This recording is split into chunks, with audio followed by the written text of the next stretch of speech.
你有沒有覺得長大以後的人生根本就是大型求生遊戲啊？小時候以為長大就自由了，結果長大以後發現自由是有了，賬單也自由地飛來了。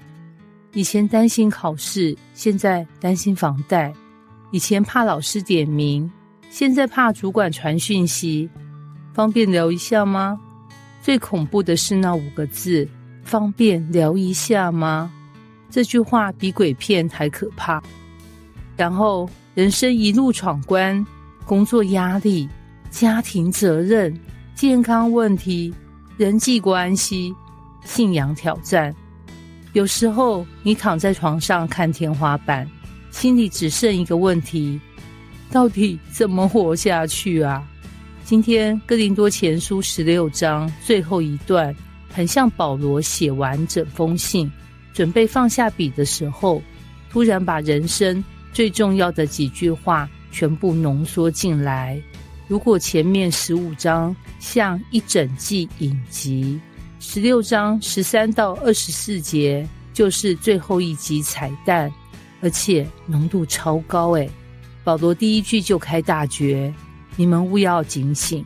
翻譯成今天，不要活成自動駕駛模式。各位，現代人很容易進入這個狀態，早上起床刷手機，上班下班追劇睡覺，重複365天。突然有一天照鏡子，發現自己老了5歲。保羅說：醒醒吧，不要只是活着，要知道自己為什麼活着。然後呢，下一句更猛，在真道上站立得穩。這句翻譯成今天，不要每3天換一次人生方向。現在社群媒體超可怕，今天流行當 YouTuber， 明天流行做團購，後天流行 AI 創業，大後天流行去山上種香菇。很多人的人生像手機通知，一直跳，一直改，一直換，結果10年後回頭看，什麼都碰過，什麼都沒留下。保羅說：站穩，不是固執，而是知道自己信什麼，為什麼而活。然後呢，保羅突然來一句：要做大丈夫。這不是叫女生離場啦，原文意思是要勇敢成熟。翻譯成今天，不要永遠當情緒化的小朋友。很多成年人年紀40歲，情緒4歲，主管講一句崩潰，朋友已讀不回崩潰，貼文沒人按讚崩潰。保羅說：成熟一點，信仰不是逃避現實，而是有力量面對現實。然後下一句要剛強。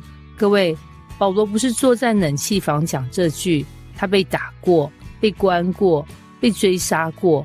如果今天有社群平台，他的限動大概是今天又差點死掉，感謝主。所以他知道人生真的需要剛強，因為有些路哭着也得走，有些責任累着也得扛，有些信心黑夜裡也得堅持。然後最震撼的一句來了：凡你們所做的，都要憑愛心而做。前面像戰士訓練營，突然變愛情頻道。但這句其實是全段核心，因為很多人很努力，卻沒有愛，工作有能力，說話像刀子，侍奉很熱心，脾氣像火山，知識很多，溫度很少。保羅說，沒有愛，能力可能變傷害，有愛，能力才會變祝福。然後呢，保羅開始點名斯提反一家，亞該亞的弟兄百基拉、亞居拉，乍看很像聚會後點名簽到，其實他在告訴我們一件事：信仰從來不是單機遊戲。你有沒有發現，人生最難熬的時候，不是事情最難，而是沒有人陪，失業有人陪還撐得住，生病有人陪還撐得住，低潮有人陪還撐得住。所以保羅最後瘋狂問安，因為教會不是建築物，而是一群彼此扶持的人。這點在 AI 時代更重要，我們有更多連線，卻更少連結。朋友名單3000人，難過時不知道打給誰。保羅提醒我們，神不是要你一個人隱城，而是要你活在愛的群體裡。最後，保羅突然寫一句超震撼的話：主必要來。原文是馬拉拿他，意思是主啊，請來。各位，這不是結尾，這是盼望。因為保羅知道，再好的教會也有問題，再好的關係也有遺憾，再好的世界也有眼淚，但耶穌會再來。那一天，所有破碎被修復，所有眼淚被擦去，所有委屈被安慰，所有信心看見答案。所以哥林多前書19章最後不是一句再見，而是一句別放棄，故事還沒演完。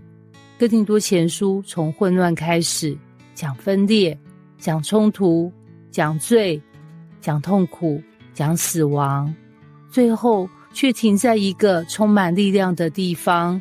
因為保羅知道，人生最大的力量不是問題消失，而是在問題還存在時，仍然能警醒，仍然能站穩，仍然能勇敢，仍然能彼此相愛，並且相信主必要來。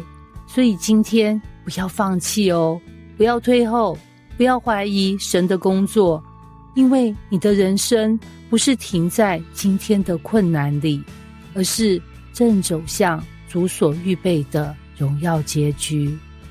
可以截圖分享的金句：真正的剛強，不是不跌倒，而是在愛裡堅持，在盼望裡站穩，直到主來。